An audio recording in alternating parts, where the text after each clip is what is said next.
Welcome, everyone, to this Academy for Community Engagement Scholarship virtual coffee hour.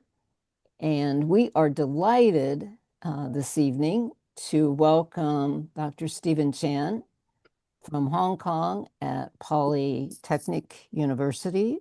And he will introduce himself and talk about service learning. Stephen is a new member to the Academy, and we are just absolutely delighted that he is able to share what sounds like an incredibly exciting and robust program. And we're also very blessed today to have a number of his colleagues from his university join us. So, welcome to all of you. So, Stephen, I'm going to turn it over to you, and the rest of us will mute our mics. Thank you, Mary. Let me take a few seconds to share my slides with you.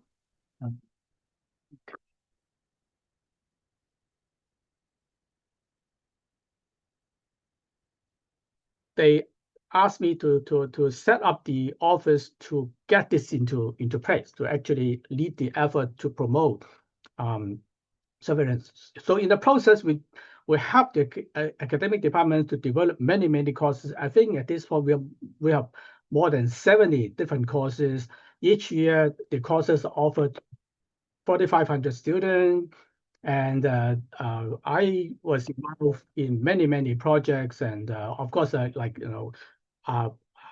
not working alone, but we have an office of many professionals who are helping the professor to set up projects, to help them to find partners in many different countries, right? So that is where this talk is coming from. That's the background of what I'm sharing with you today. Whoops. I cannot. For some reason, the slides are not advancing. Let me figure out what's going on. Okay.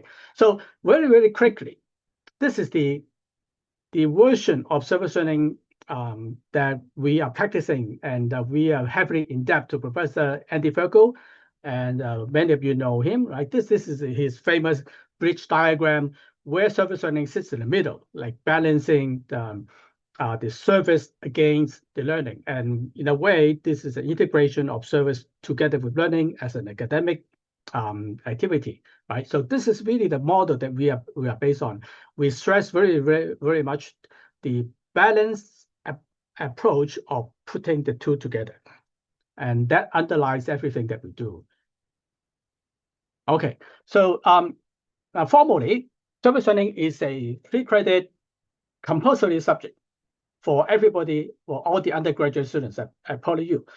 What that means is you have to take and pass one of these courses in order to graduate, right? That's why we say it is compulsory. It is part of what we consider general education. Our terminology is general university requirements. So if you look into our universities' academic regulations, this is in the middle, you can see the big red arrow. That's where service learning sits. It's a 3-credit course, just like any other academic courses at PolyU. And then the rest are the languages and that make up the general education portion. On the right-hand side are the more traditional major and minor studies. We don't need to go over that. So this is what a typical service learning subject. Well, I think in the American jargon, you might refer to it as course. For us, we call it subject. Each course requires 40 hours of service. Like this is the part that is most visible.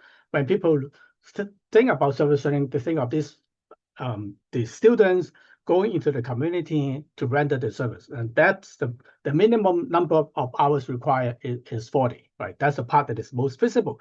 But before they can do that, they have to go through lectures, workshops to get them prepared. And that usually requires about 60 hours or more so that the student can be ready to go to the field to do their service.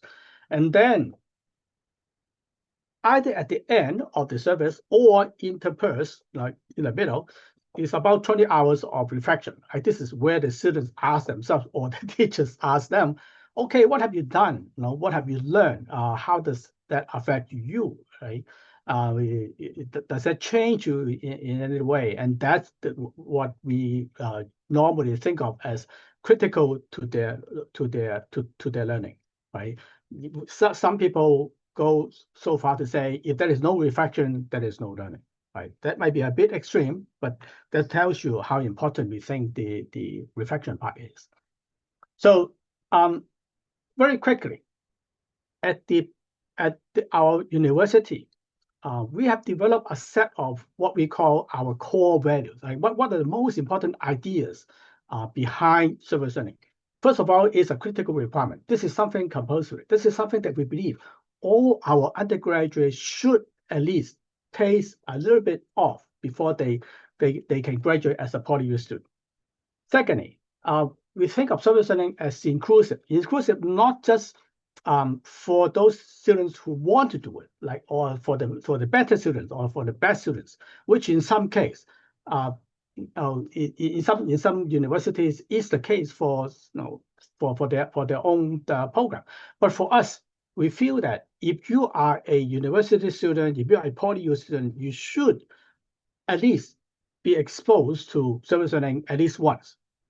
And because of that, our classes tend to be large because we have like thousands and thousands of students, right? So we tend to have larger number of classes, and we need to provide for this as a mass education. It's also inclusive in the sense that we want all academic disciplines to be involved, not just those who are in education or social science, social work, so-called serving like type of academic discipline, but also mathematics, like science, physics, engineering.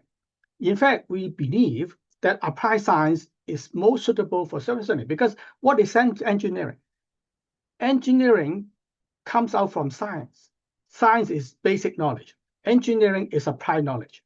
We take the science to solve real-world problems. That's where engineering came from.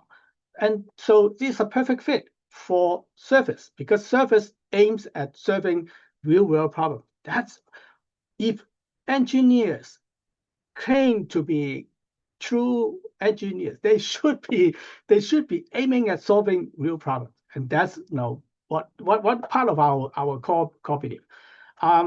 We want to make maximal impact. Now, this is from knowledge and also from theory as well as from practice. We have learned from our own research and other people's research that when the service makes a real impact, the students learn better. If the project, if the service doesn't make an impact, doesn't create any real benefits, the students actually don't learn very much from it. In fact, they may learn nothing of value if the service is not real. Right? That's partly why we want to push our students, push our professors to make maximal impact on what they do. I'll give you some examples later. Cross-cultural, international, that's almost like our means of survival. Hong Kong is a very small place.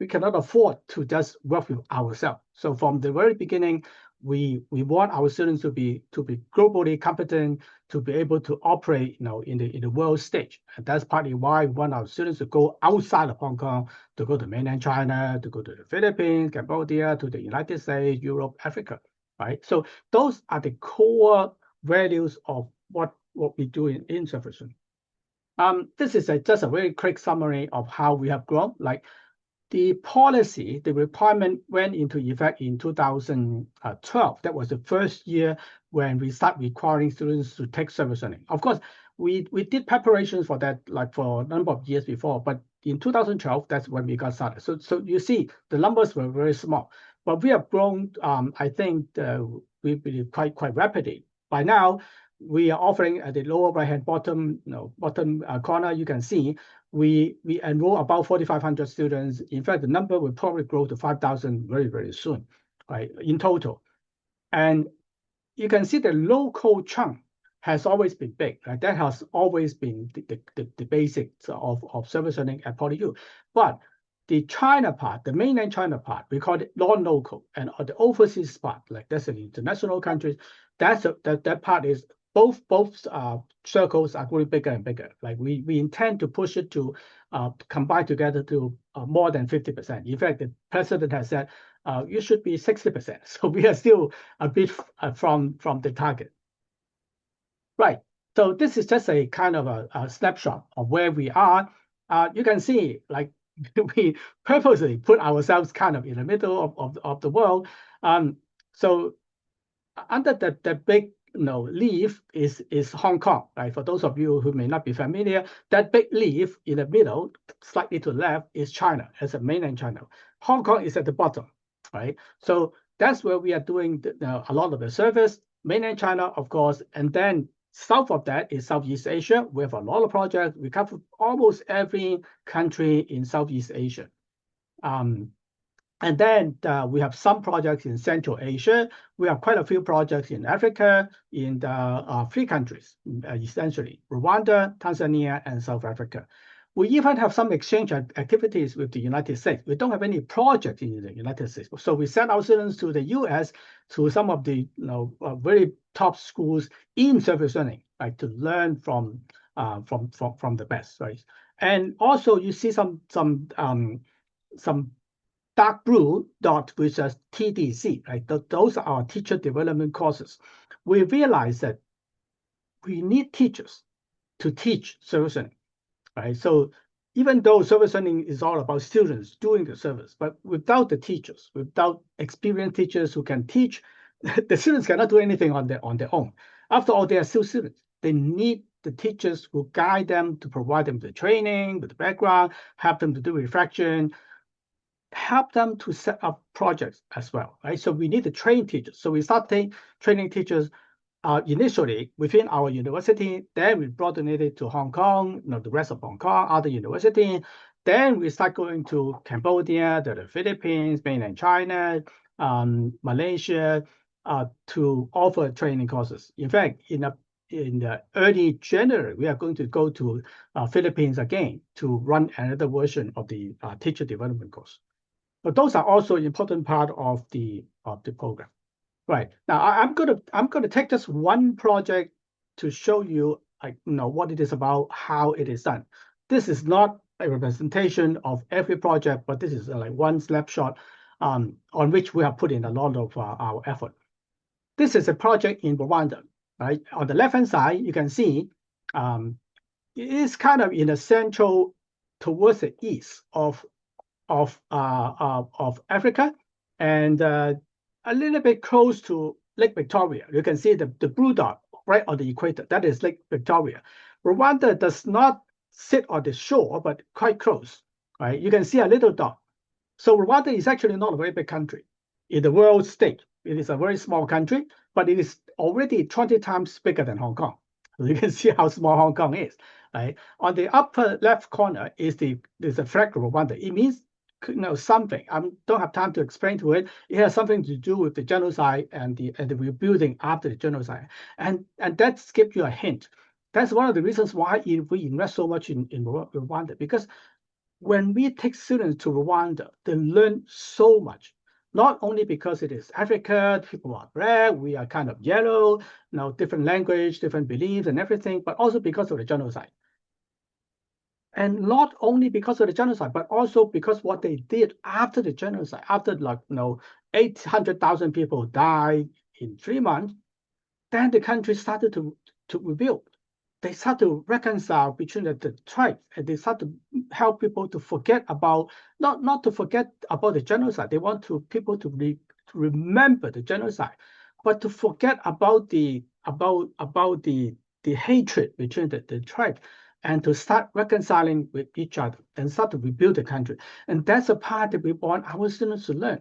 The world is full of conflict and evil, people being treating each other badly, but that's not the only way forward. People can actually recover from such depth of evil, and that's part of what we want our students to learn. So let's move forward. Like on the right hand side, you see what the students have been doing. Like now, this is a mud brick house.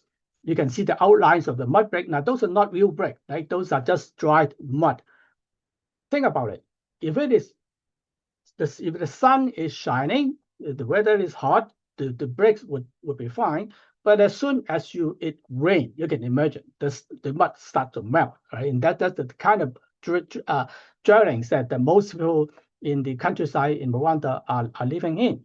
And then you can see one student passing a solar panel to another one who is going to put it on the roof, and then they would go inside, right? The whole team. Oops.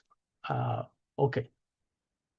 Where is the picture? Oh, right. This is the picture where the students go inside to finish the installation, right? So they draw a cable from the top, from the window, and from the roof into the house, and then they start wiring up the house. We give each of the houses 3 light bulbs, LED light bulbs, which are now reasonably cheap, and then we give them a battery to store the electricity so that they can turn on the light at night.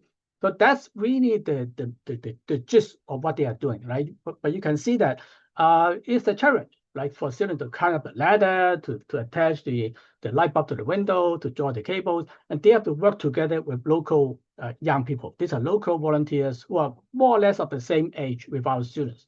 So they kind of gel together very well, even though they come from very different backgrounds.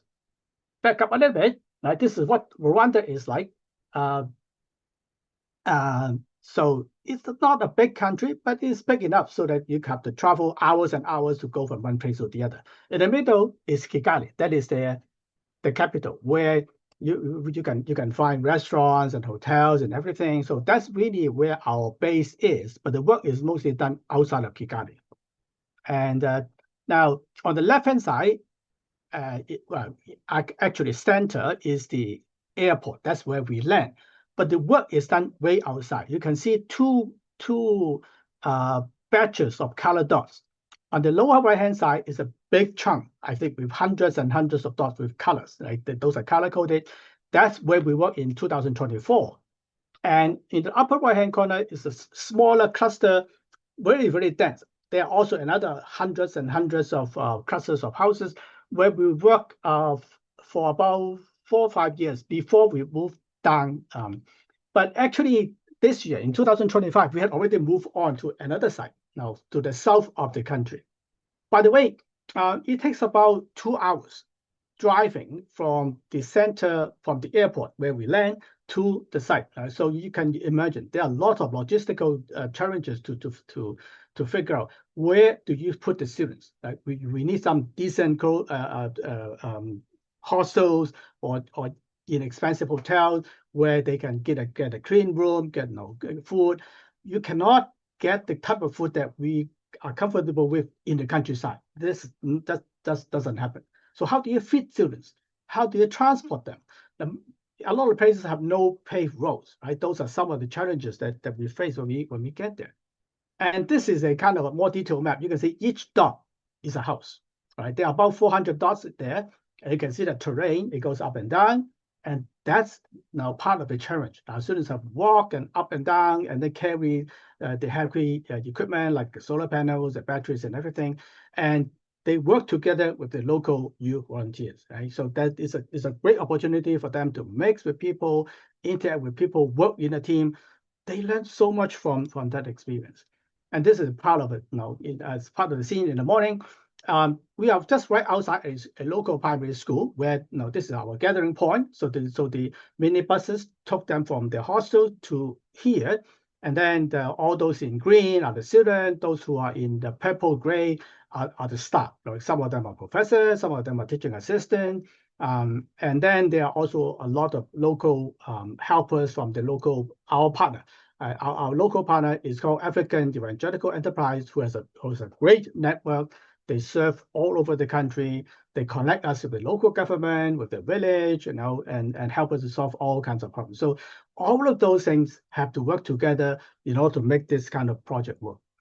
And this is one of the houses, right? You can see, like those are mud bricks. They are covered with a layer of plaster, but because of the rain and everything, a lot of that has melted and it has fallen down.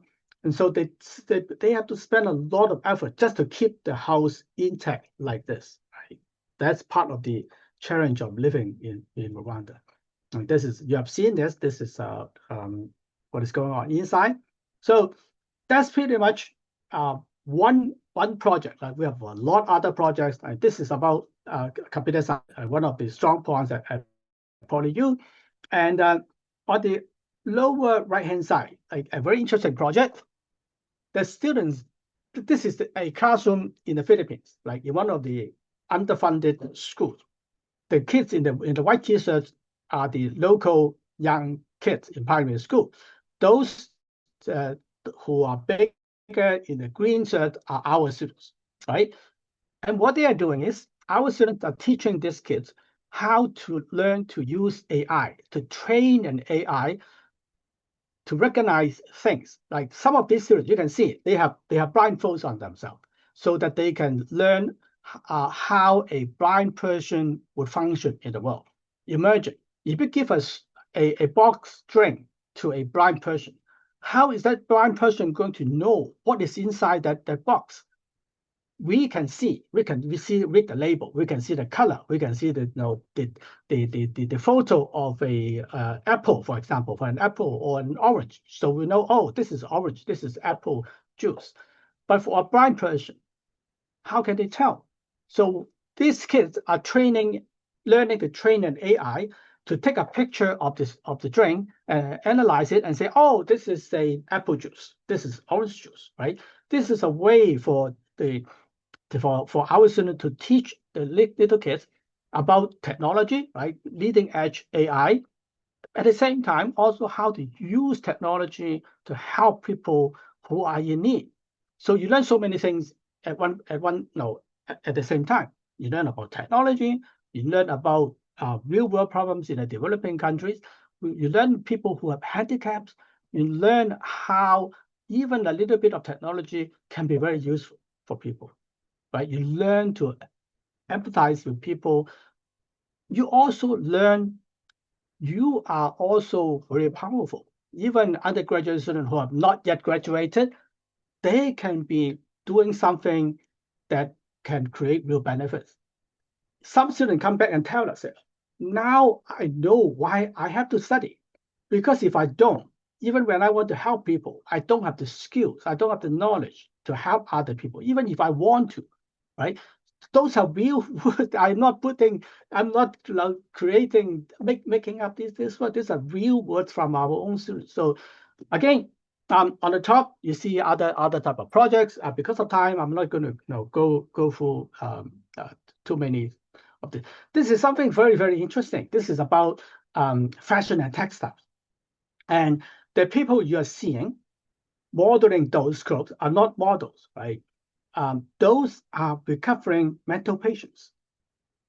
Now, they have already been sort of so-called cured from their mental illness, but they are still lacking in confidence. They are afraid to go out and see people, and they have a low self-image and so on. So our team, not our team, but another team from our university, from the School of Fashion and Textile, they help these people.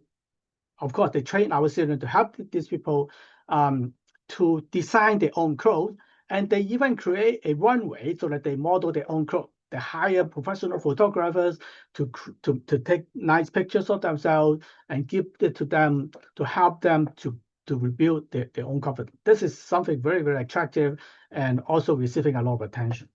And a lot of boys actually enjoy learning together with the girls how to design clothing. Right? And this is a really very interesting project. Engineering, right? We have so many engineering departments. They do a lot of things. They do water filtration.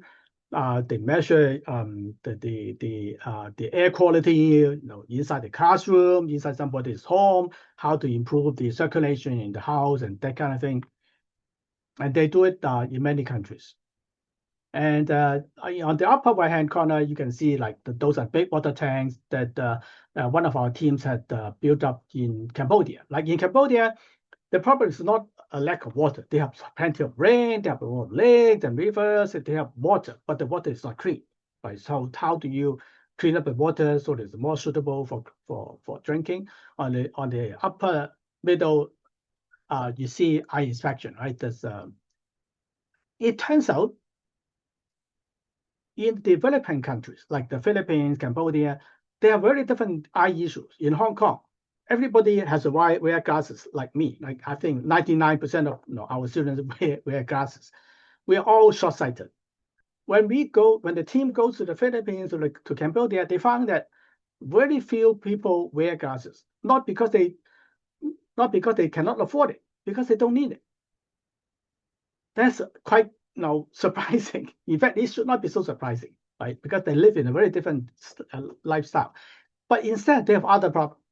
The sun is so strong, right? They have damage from the strong sunlight a lot more than the kids in Hong Kong. So our teams actually learn a lot from going overseas, going to different countries, seeing different people living in different environments.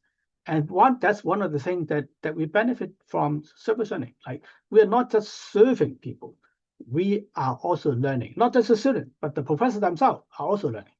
I'll tell you more about that later. Okay, let's keep going. So now I want to focus a little bit more on the global part, right? On the international part. One of our top objectives in our school's mission is to nurture socially responsible professionals and leaders. These words were not in our school mission 15 years ago. These words were added after we have been working in service learning for a number of years, and people across the campus realize that this is what we are doing. We are actually making a lot of progress in educating our students in terms of what does it mean to be a socially responsible citizen? What does it mean to be a socially responsible professional? So they are putting the words in our mission after they have seen the possibilities, right? So this is something that we are very, very happy with. One of our target set by our president is all our undergraduates by 2017, 18, 27, 28, all our undergraduates must have at least one non-local learning experience. I think it can be achieved through many different means. It can be like academic exchange, study tours, and that kind of thing. But it can also be service learning. In fact, he wants half of that to be service learning, right? So that's our target. In fact, the target has now moved again. It's not 50%, but 60%. So,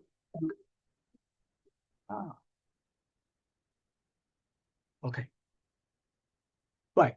So some examples, right? You have already seen the Rwanda. I mentioned the Philippines, right? We started going to Manila in 2023, and it has rapidly expanded. We are now sending I think roughly 200 to 300 students each year to the Philippines. And mainland China, also we are building that up as a kind of an offshore base for our students. We're again sending hundreds of students. So these are just some examples of what we are doing. And this is a snapshot of what happened in the past academic year. We have 4,500 students who are involved in taking one of those service learning courses. There are, in fact, 108 offering because some subjects they are offered more than once a year because the demand is so great. On the right-hand side, you can see 2,500 students serve in Hong Kong, a bit over 1,000 in mainland China, and another 1,000 served in foreign countries. And on the lower right-hand side, you can see some of these places that we send students to, including Vietnam, Thailand, Malaysia, Cambodia, Indonesia, Philippines. So the majority of Southeast Asia, and then some in Africa. Now, I'm going to move into research a little bit, right? I'll give you some examples of the type of research that we do, why we do that, and what are the consequences. On the left-hand side of this slide, you can see that is a research question that we want to answer. What factors are critical for students' learning, right? We invest so much. The university invested so much in terms of the finances and the professor salaries and our time and everything into service learning. Does it work, right? We have been asked by our senior management, is this investment worth it? Is the policy making service learning a requirement? Does it work? How can we make it work? So we set this up as a research question. We have done a lot of studies and analyzed the statistic. What we found was that in order for students to learn, they have to perceive that there are benefits. You can read on the left hand side of that table. Those that are highlighted in yellow are those that we found are more correlated with students' learning. I don't have time to explain all the data, but focus on the red. Sorry, on the yellow, and particularly those two green circles. Right, benefits to the people are important for learning. The service to be appreciated by the community are important for learning. Preparing the students important. The project itself, the task, has to be challenging and meaningful. And we have to challenge the students to try new things. They have to work hard.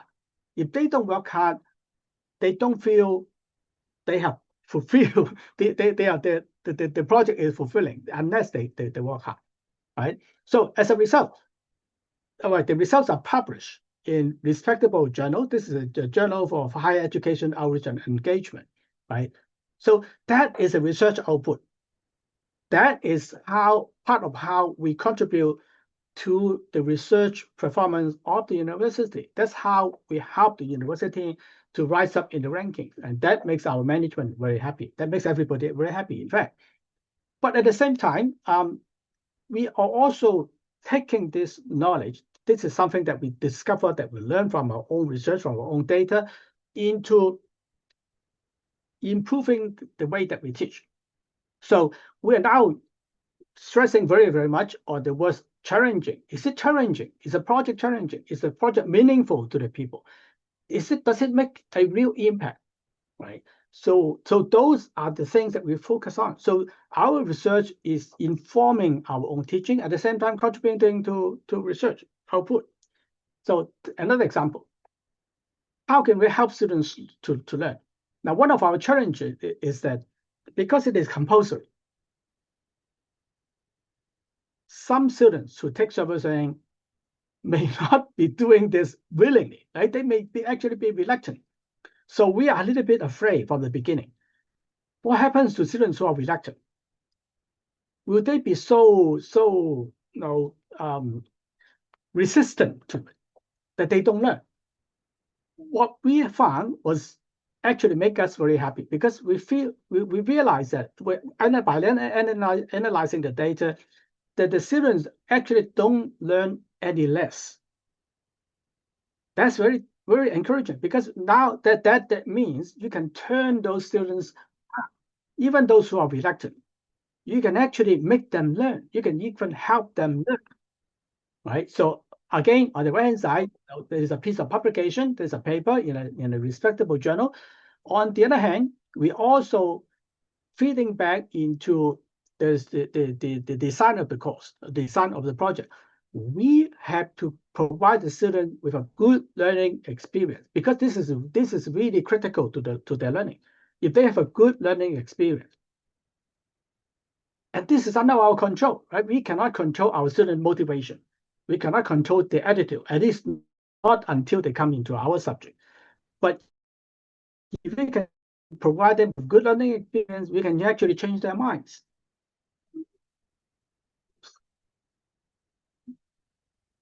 Right? And this is actually what we found. Does compulsory service learning work? At least in our university. Like, we cannot say this works universally, but at least for our group of students, it actually does work. On the left-hand side are the initial attitude of many of the students. The majority actually is passive acceptance. They don't particularly like it, but they are not overly object to it. Only a small minority are positive.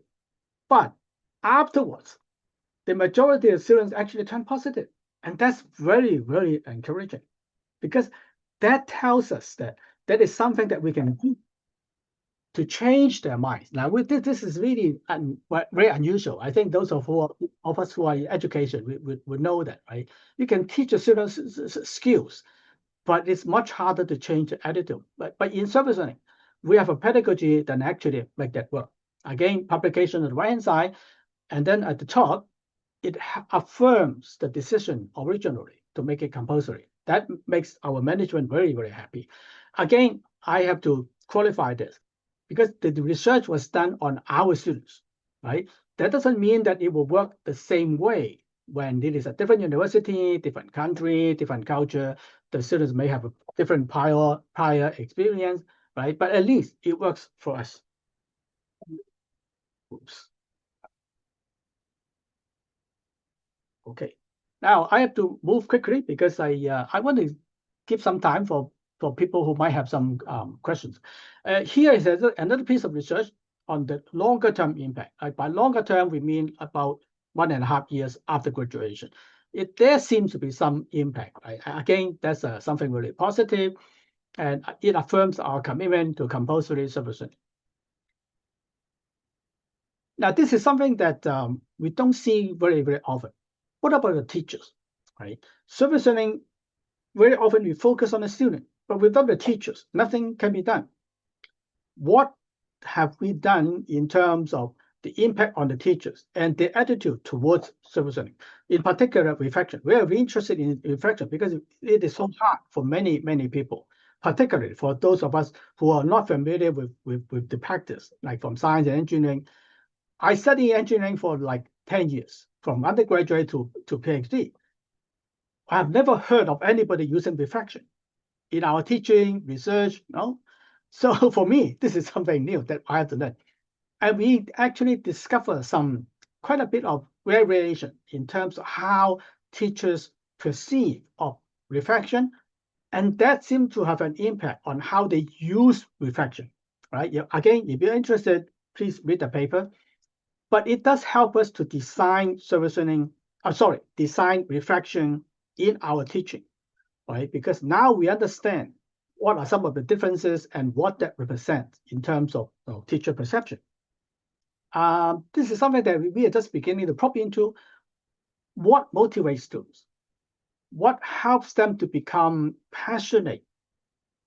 Why do they feel passionate? Why do some feel passionate? Why don't others feel passionate? Again, we are learning, and internationalization. Of course, here is a piece of learning that we feel may be worth sharing.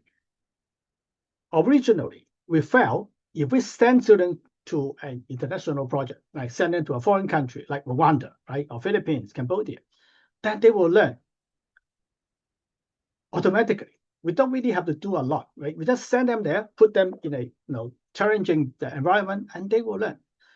Yes and no.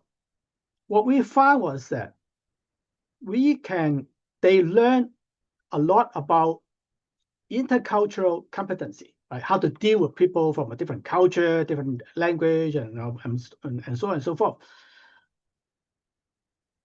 But they don't necessarily learn about responsibility. They learn the skills because they need that skill, the function, to make the project work. But it doesn't always change their minds, their understanding about their role in the world, right? So we came back and said, okay, well, that works some, but not everything. So we need to change the way out that we teach. We need to discuss explicitly with them.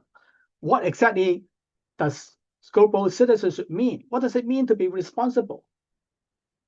It turns out for many of our students, they don't understand even the term. What does it mean to be a responsible citizen? So by discussing it with them, exposing them, helping them to think about it, they begin to learn. But even then, changing attitude is very, very hard. So we are still learning. We ask ourselves, how do we convince our management to embrace service learning? Why should a research university? Now, of course, it's a bit of a stretch to call us a world-class research priority university.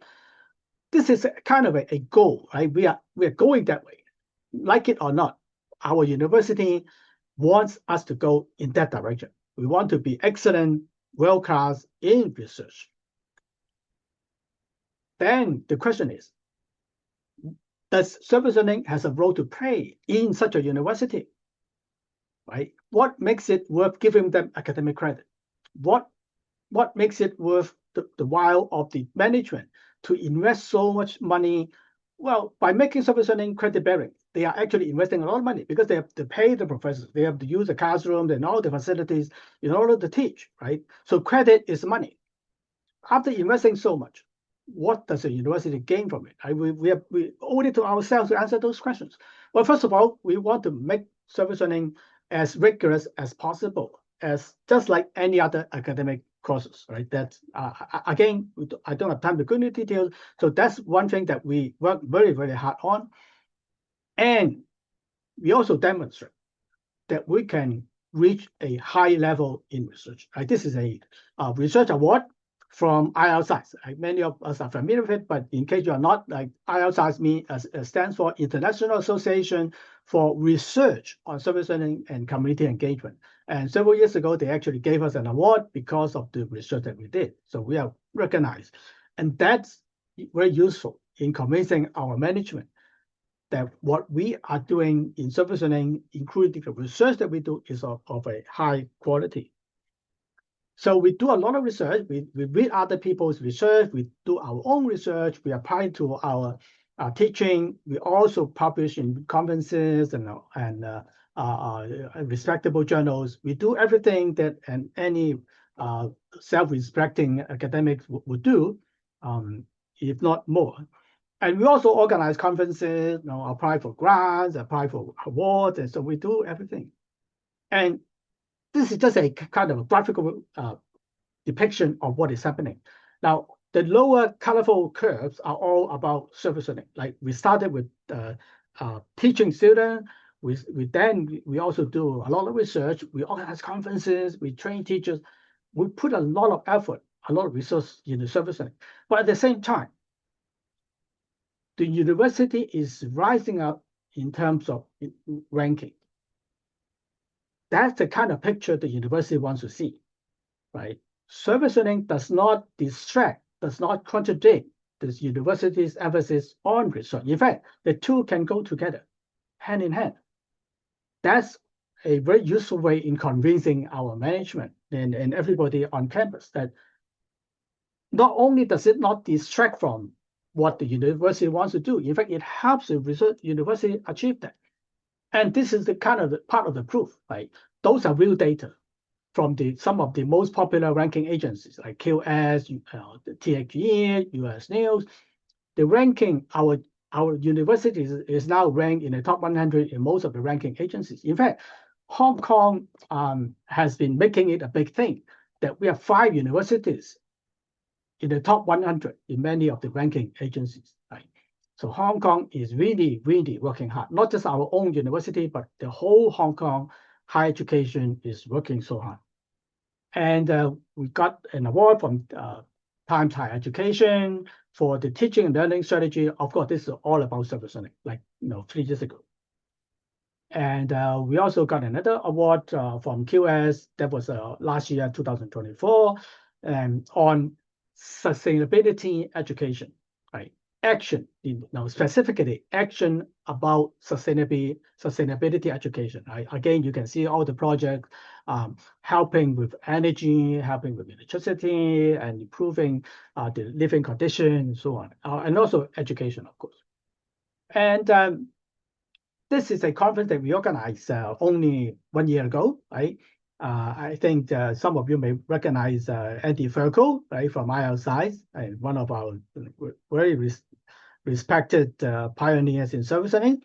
On the right-hand side, Robert Hollison, some of you may know him. He was the founder of the Tower Network, right, led by the Tufts University, another organization heavily involved in community engagement, particularly international. They have I think 400 members or so, and so.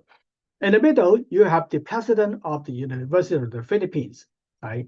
And they were the keynote speakers for the conference in Hong Kong for the Asia Pacific region. Next year, 2026, the conference will move to the Philippines. So this, again, part of our efforts into internationalizing services. And we are also organizing other activities such as in the middle, a symposium between a dialogue between China and the United States. Oh, sorry, at the bottom is the dialogue. And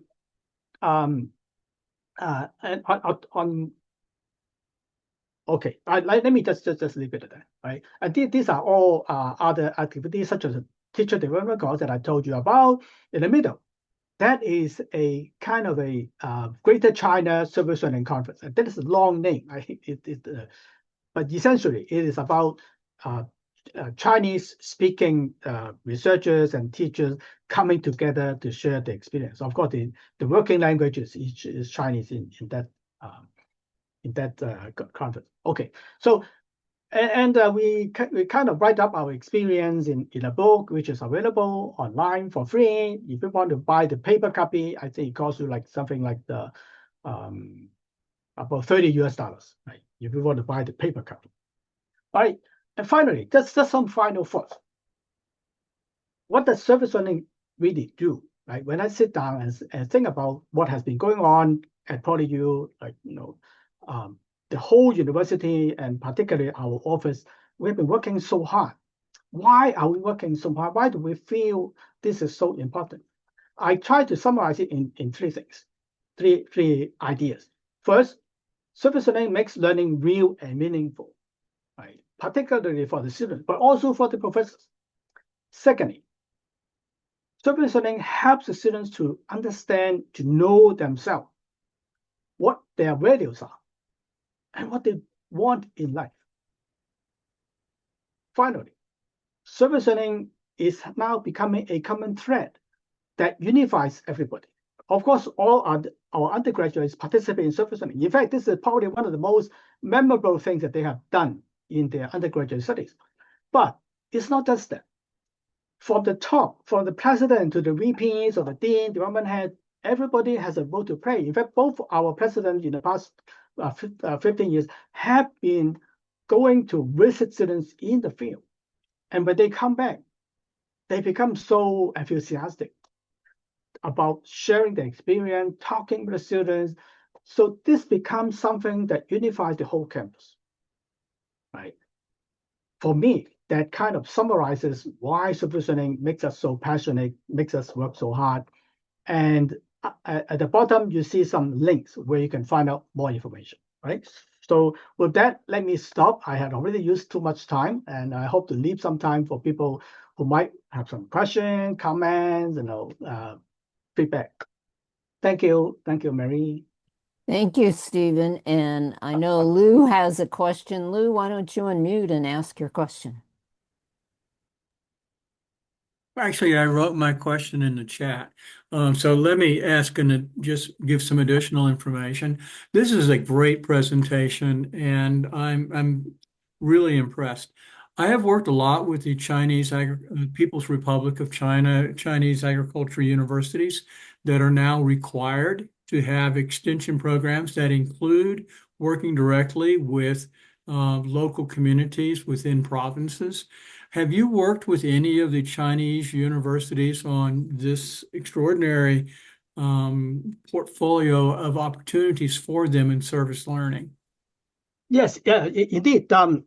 We have been sending students to mainland China, and very often in collaboration with universities in mainland China. For example, Xi'an Jiaotong University, like they are kind of in the northwest part. That's one of our major partners in a lot of things. In fact, we have a kind of a building on their campus. So that's one. We also work quite a bit with Fudan University in Shanghai. They have their own service learning program, which is done very, very well. And we communicate a lot. Beijing, the Normal University, which is a teacher training college, also work very well with us. We also work with some of the more local universities. Shantou University in the southwest on the coast, in Fujian, also have their own program, very active. And recently, we start working with a Shenzhen University. One of our PhD students went there, is now a professor there. And so we are working with them. Yes, China is becoming more and more active. In fact, if you in the slide, you might have seen there is a kind of a Greater China Conference of Service Learning now. And they meet every year, and people are very keen. And that's part of the reason why our university, our president think of this dialogue between China and the USA. And he wants to bring the two groups closer together to have a dialogue, to exchange ideas, to learn from each other. Yes, China definitely is a very, very, very big part of our program. Yes. Thank you, Stephen. One question I had, and I know you must have an incredible process for how you're identifying those community partners to work with, both in Hong Kong, but in all these in mainland China and other countries, because that's where that real community engagement, and those community partners having a say in what's happening. Can you speak to that just a little bit? Yes, of course. We try many ways to find partners particularly in foreign countries. Like in Hong Kong, it's not so difficult, in a sense, because we know the local NGOs, and it's not so hard to find them. But setting up partnership again is a different challenge. But for foreign countries, we try different way. We try personal contact, like some of us belong to churches, which may have missionaries overseas. Some of us may have studied in other countries, and then some of these our fellow PhD students have returned home, and so that creates another connection. There are also connections from the top. Like sometimes our president will meet someone from another president from another university in Vietnam, for example, and they start talking and say, oh yeah, let's work together. So there are all kinds of contexts, but one thing that we found was that not all contexts work. Lots of contacts, they start promising, but then when it gets to the point where you start talking about real projects, things start slowing down, breaking down. So yes, it takes a lot of effort to build these things up. So one of our strategies is to try to focus. When we find a good partner, good promising contact, and we try to build up what we call offshore bases. For example, Cambodia. We've been going to Cambodia since for about 15 years. We have gotten to know many people, many NGOs, some of the universities, and we even know how to book a car, find a hotel, and everything. And that becomes very useful knowledge. And we try to share that with other professors. And so we have an offshore base in Cambodia. We have another one in Rwanda. We have one in the Philippines. We have one in mainland China. And we try to leverage that knowledge, that connection into more cohesive projects. And also for the reason that sometimes we can bring different teams together to work together. And that facilitates so-called multidisciplinary projects as well. Yes.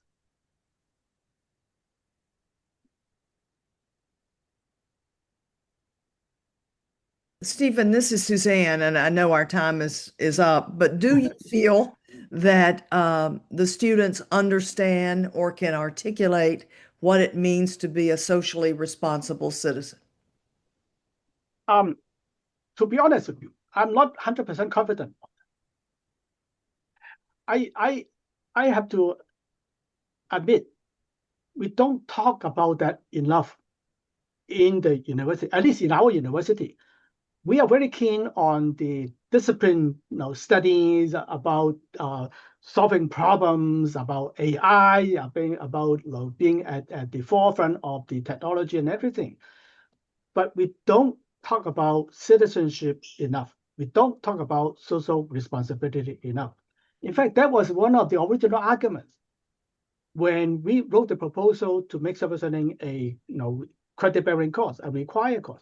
There was one of the arguments. We say that our university professors to teach, to provide a whole person education.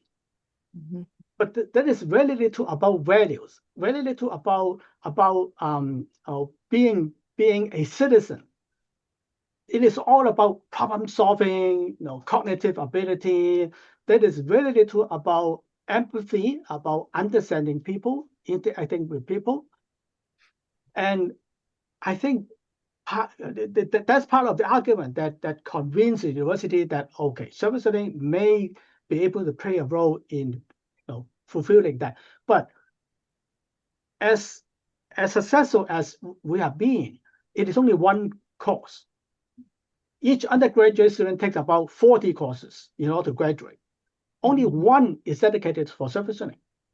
So how much impact can you expect in 1 out of 40, right? So our ambition, in fact, is for service learning to expand. We are now proposing a minor in service learning. It has just been accepted by the university. So we hope to build on that so that students who want to can take more service learning courses, maybe learn to do a bit of research and do some independent study so that they can expand on this. Now, I'm not saying that service learning is the only way to teach social responsibility, but as far as I can tell, it's one of the most effective way. If you can combine this with other related courses, that will be more powerful, right? Now, I understand there are some universities which are much ahead of us. We are trying to learn from other people. I know other universities, they have already got minors and majors and research students. We are still a long way from that. Thank you very much. Thank you. Well, thank you so much, Stephen. And Thank thank you. you to our ACES members who've joined us and all of your colleagues from there in Hong Kong or China. And we look forward to many more interactions. And I'm sure that people will have questions as they listen in the future.